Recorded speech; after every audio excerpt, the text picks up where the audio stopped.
প্ৰতিবাদ অব্যাহত আছে আমচুৰ আৰু আৰক্ষীৰ বাধা নেওচি শ শ মুছলমানৰ উত্তাল প্ৰতিবাদ নামনি অসমত চলি আছে বৃহৎ উচ্ছেদ অভিযান তাৰ মাজতে এতিয়া উত্তাল প্ৰতিবাদ সাব্যস্ত কৰিছে ৰাজ্যৰ ভিন্ন প্ৰান্তত আমচুৱে ৰাজ্যৰ ভিন্ন প্ৰান্তৰ লগতে লখিমপুৰতো আমচুৰ উত্তাল প্ৰতিবাদ আৰক্ষীৰ বাধা নেওচি শ শ মুছলমানৰ উত্তাল প্ৰতিবাদ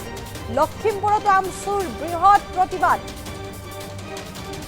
ৰাজ্যৰ ভিন্ন প্ৰান্তত আমচুৰ প্ৰতিবাদ উচ্ছেদৰ বিৰুদ্ধে আমচু গৰজি উঠিছে আৰু আমচুৰ প্ৰতিবাদী সমদলক আৰক্ষীয়ে বাধা দিছে আমি জনাইছো মুহূৰ্তত ডাঙৰ খবৰ লখিমপুৰ ঈদগাহ ময়দানৰ পৰা সমদল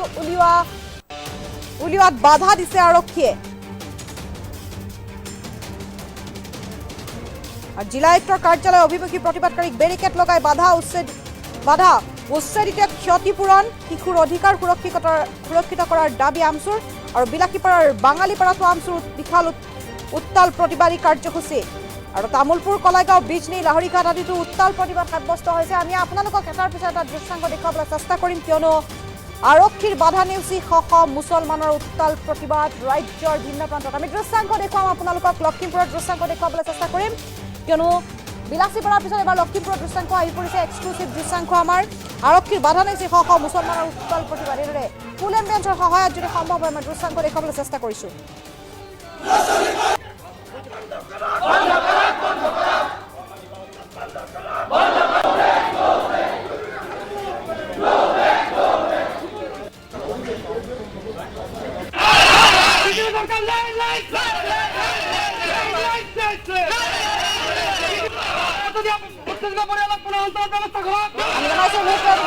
তামুলপুৰত দৃশ্যাংশ দেখুৱাইছো কিন্তু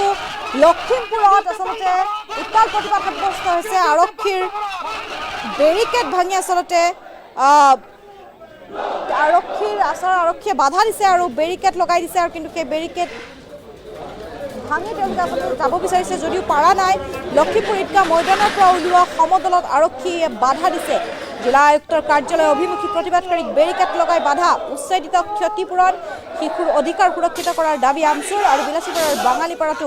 আমচুৰ উত্তাল প্ৰতিবাদী কাৰ্যসূচী তামুলপুৰ কলাইগাঁও বিজনী লাহৰীঘাট আদিতো উত্তাল প্ৰতিবাদ আমি দৃশ্যাংশ দেখুৱাইছো আপোনালোকক আৰক্ষীৰ বাধা নেওচি শ শ মুছলমানে এতিয়া উত্তাল প্ৰতিবাদ সাব্যস্ত কৰিছে আমি দৃশ্যাংশ দেখুৱাইছো লখিমপুৰৰ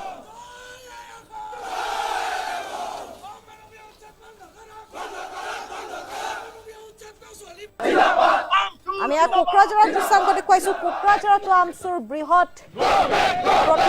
প্ৰতিবাদী সমদল উত্তাল প্ৰতিবাদ সাব্যস্ত কৰিছে আমচুৱে আৰু আৰক্ষীয়ে বাধা দিছে প্ৰতিবাদকাৰীক কিন্তু তেওঁলোকে প্ৰতিবাদ বন্ধ কৰা নাই ক্ষান্ত থকা নাই প্ৰতিবাদ ৰাজ্যৰ ভিন্ন প্ৰান্তত আমি দেখুৱাইছো ৰাজ্যৰ ভিন্ন প্ৰান্তত ইতিমধ্যে প্ৰতিবাদ সাব্যস্ত কৰিছে আমচুৱে আৰু উচ্ছেদৰ বিৰোধিতাৰ এইদৰে উত্তাল প্ৰতিবাদ সাব্যস্ত কৰিছে আমচুৱে আমি ইয়াৰ পিছত ধুবুৰীৰ দৃশ্যাংশ দেখুৱাইছো ধুবুৰীত ৰেজাউল কৰিমৰ নেতৃত্বত এইদৰে উত্তাল প্ৰতিবাদ সাব্যস্ত কৰিছে আমচুৱে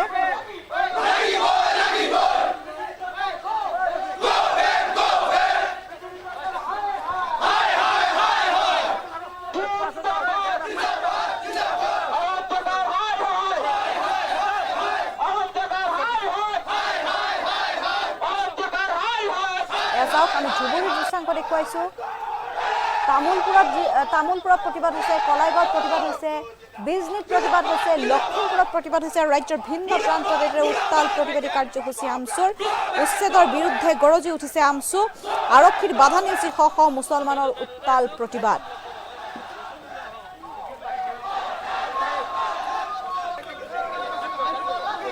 আৰু আমাৰ লগত এই সন্দৰ্ভত মন্তব্য আছে আমি মন্তব্য আগবঢ়াইছো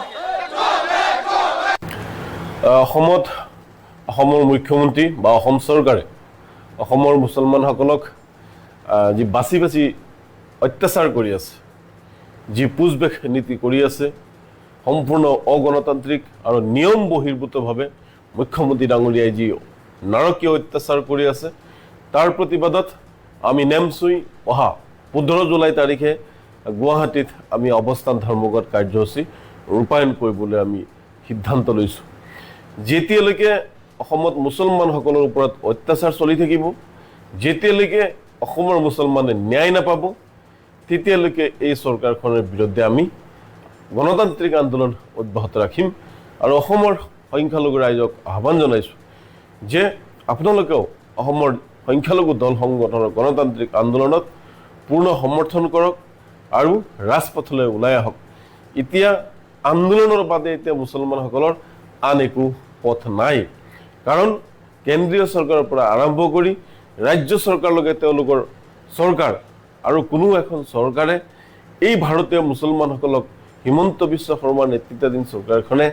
যি অন্যায় অবিচাৰ কৰি আছে কোনেও কিন্তু ইয়াৰ প্ৰতিবাদ কৰে।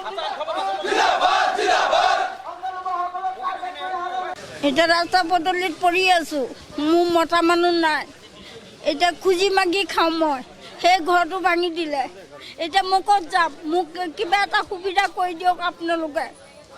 এতিয়া মোৰতো কোনো নাই, কোনে কৰি দিব? এইপিনে মানুহজনী বেমাৰী মই, আপোনালোকে কিবা এটা সুবিধা কৰি দিয়ক মোক, আপোনালোকে দয়া কৰি মোক কিবা এটা সুবিধা কৰক। জন্ম ইয়াতে চব মোৰ চব তাতে স্থানীয় জেগা মোৰ এতিয়া নাতি পুতিয়ে কাইলৈ পঢ়িলে মেট্ৰিক দিব, এতিয়া পঢ়া শুনা চব নষ্ট কৰি দিছে, ঘৰ দুৱাৰ ভাঙি দিছে, কুঁৱাৰ পানীলৈকে হেৰি কৰি দিছে সিহঁতি, কুঁৱাটোলৈকে ভাঙি দিছে, গোটেই বস্তু নি পুখুৰীত পেলাই দিছে সিহঁতি, এনেকুৱা অৱস্থা কৰিছে। আমি এতিয়া য'তে ত'তে পৰি আছোঁ কুকুৰ মেকুৰী লিখিয়া। টাৰ্গেট কৰি যি ধৰণে হিমন্ত বিশ্ব শৰ্মা চৰকাৰে উচ্ছেদৰ বলি কৰিছে, শিশু অধিকাৰ, মহিলা অধিকাৰ, গৰ্ভৱতী অধিকাৰ, প্ৰসূতিৰ অধিকাৰ যিদৰে খৰ্ব কৰিছে, মানৱ অধিকাৰক যেনেকৈ বুলণ্ঠিত কৰিছে, তাৰ বিৰুদ্ধে সদৌ অসম সংখ্যালঘু ছাত্ৰ ইউনিয়ন আমচুৰ কেন্দ্ৰীয় সমিতিৰ নিৰ্দেশ মৰ্মে সমগ্ৰ অসমব্যাপী আজি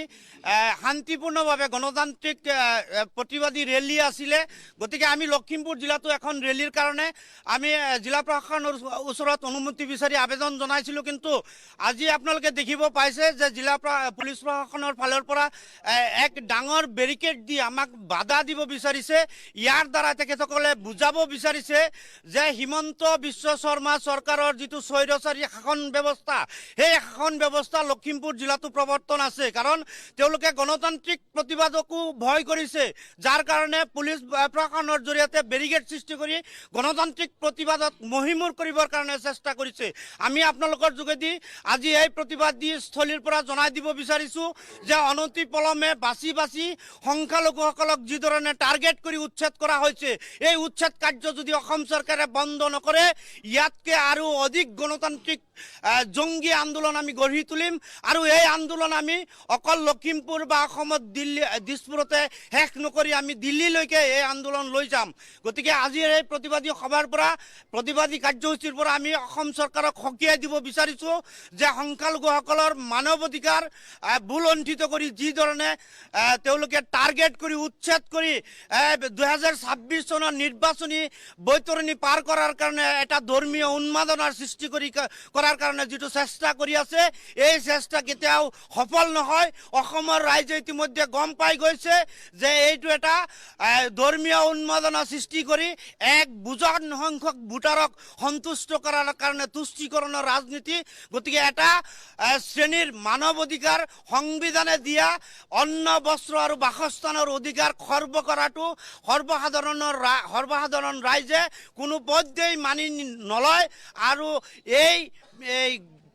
ঘৃণনীয় কাৰ্যৰ বিৰুদ্ধে আমচুৱে প্ৰতিবাদ কৰি আছে আৰু অনাগত দিনতো প্ৰতিবাদ কৰি যাব। উচ্ছেদিত পৰিয়ালক পুনৰ সংস্থাপন কৰাৰ লগতে তেওঁলোকৰ উপযুক্ত ক্ষতিপূৰণ দিয়াৰ ব্যৱস্থা কৰিব লাগে, অন্যথা আমি কিন্তু সদৌ অসম সংখ্যালঘু ছাত্ৰ ইউনিয়ন আমচু কোনো কাৰণতে হাত সাৰি বহি নাথাকোঁ। আজি দেখিছে সমগ্ৰ অসমতে প্ৰতিখন জিলাতে আজি আমচুৱে প্ৰতিবাদ সাব্যস্ত কৰিছে ৰাইজৰ সহযোগত। গতিকে অনাগত দিনতো যদি এনেকুৱা ধৰণৰ সাম্প্ৰদায়িক কাম কাজ তেওঁলোকে চলাই যায়, আমি ইয়াতকৈ তীব্ৰ গণতান্ত্ৰিক আন্দোলনৰ কাৰ্যসূচী ল'বলৈ বাধ্য থাকিম। আপোনালোকে দেখি আহিছে যে অসমৰ